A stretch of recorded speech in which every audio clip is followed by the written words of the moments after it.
21 अगस्त 1911 France की राजधानी Paris में मंडे मॉर्निंग का समय था। काफी चहल पहल थी, लोग अपने ऑफिस में काम पर जा रहे थे कि तभी अचानक से लूव्र म्यूजियम से 3 आदमी बाहर निकलते हैं।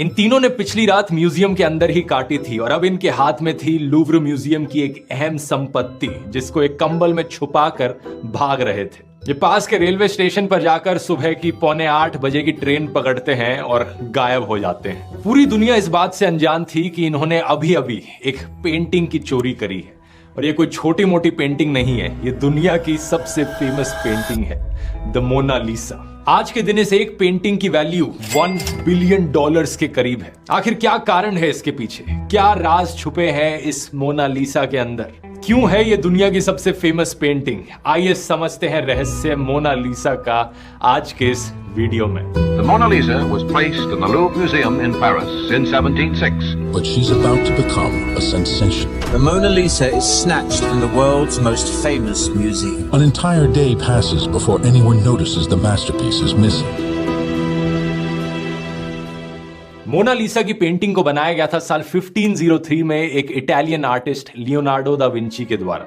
और ये भाई साहब क्या कमाल के आदमी थे, आप यकीन नहीं करोगे, क्योंकि ये सिर्फ एक पेंटर नहीं बल्कि एक इंजीनियर, साइंटिस्ट, स्कल्पचर, आर्किटेक्ट और थ्योरिस्ट भी थे। इन्हें इतने सारे अलग अलग सब्जेक्ट्स की नॉलेज थी, चाहे वो पेंटिंग हो, कार्टोग्राफी हो, एस्ट्रोनॉमी हो, एनाटॉमी हो, बोटैनी हो, हाइड्रोलॉजी हो, जियोलॉजी हो, ऑप्टिक्स हो या फिर पेलियंटोलॉजी भी क्यों ना हो। इनकी जिंदगी पर पूरा एक अलग से वीडियो बन सकता है, तो इनकी बात ज्यादा ना करते हुए मोनालिसा पर आते हैं, जो कि इनके द्वारा बनाई गई सबसे फेमस पेंटिंग थी। लेकिन ये पेंटिंग थी किसकी?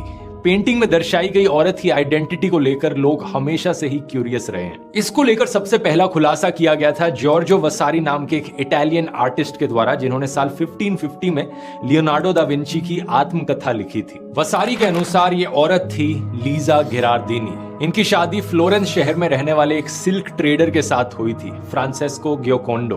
उनका कहना था कि फ्रांसेस्को ने पेंटिंग अपनी बीवी के लिए कमीशन करवाई थी और यहीं से ही इस पेंटिंग के 2 नाम निकलते हैं। पहला नाम जो हम सब जानते हैं मोनालिसा, ये आता है मडोना लीसा से। ट्रेडिशनली इटालियन भाषा में मैडम शब्द के लिए मडोना शब्द इस्तेमाल किया जाता है, तो मडोना लीसा का मतलब हुआ मैडम लीसा, और मेडोना का यहाँ शॉर्ट फॉर्म बना दिया गया मोना विद डबल एन, और इसी चीज को इंग्लिश में लिखते हुए एक एन ड्रॉप कर दिया गया और ये मोना बन गया सिर्फ मोना। तो मोनालिसा का आज के दिन भी मतलब है मैडम लीजा या लेडी लीजा। और फिर आता है मोनालिसा का दूसरा नाम, जो कि है ला जोकोंडा। अपनी शादी के बाद लीजा गिरार्डिनी बन गई थी लीजा जोकोंडो।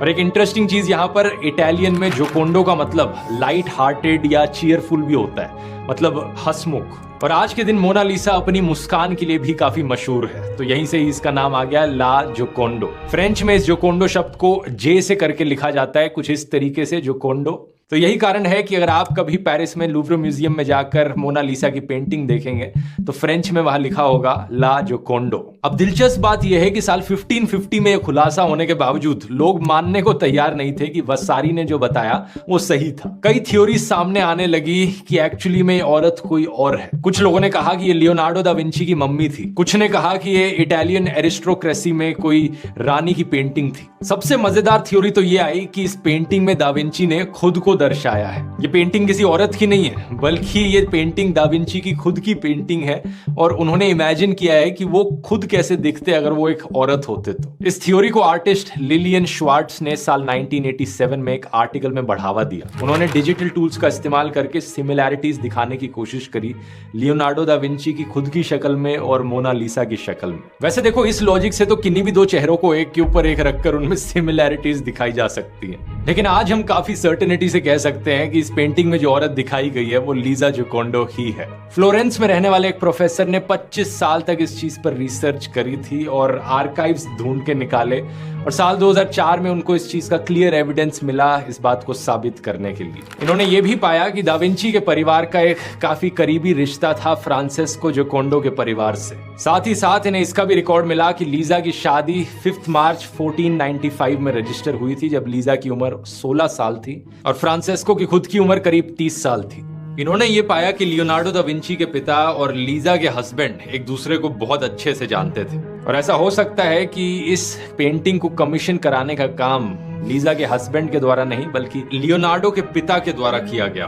पलांटी का कहना है कि जब मोनालिसा की ये पेंटिंग बनाई गई थी तब लीसा की उम्र 24 साल थी और इस पेंटिंग को बनाने के पीछे दो कारण बताए जाते हैं। पहला साल 1503 में जब फ्रांसेस्को और लीजा ने अपना खुद का घर खरीदा, या फिर दूसरा दिसंबर 1502 में जब उनका दूसरा बेटा पैदा हुआ। ये दूसरा रीजन ज्यादा प्रोबेबल लगता है क्योंकि इससे 3 साल पहले 1499 में लीजा ने अपनी बेटी को खोया था। अब इस पेंटिंग को गौर से देखोगे तो आपको दिखेगा कि लीजा के बालों में एक पर्दा सा चढ़ा हुआ है। इसे कई लोग मॉर्निंग वेल करके पुकारते हैं, यानी कि एक ऐसा पर्दा जो तब चढ़ाया जाता है जब परिवार में किसी की डेथ हो गई हो। अब एक सवाल यहाँ पर यह भी उठता है कि अगर दा विंची इटालियन थे, मोनालिसा इटालियन थी, तो ये पेंटिंग आज फ्रांस में क्या कर रही है? इसको लेकर बात कुछ ऐसी है कि साल 1516 में फ्रांस के राजा Francis I Leonardo da Vinci को इनवाइट करते हैं कि वो फ्रांस में आकर रहने लगे, और इसी के चलते दा विंची इटली से फ्रांस शिफ्ट हो जाते हैं और अपने साथ मोनालिसा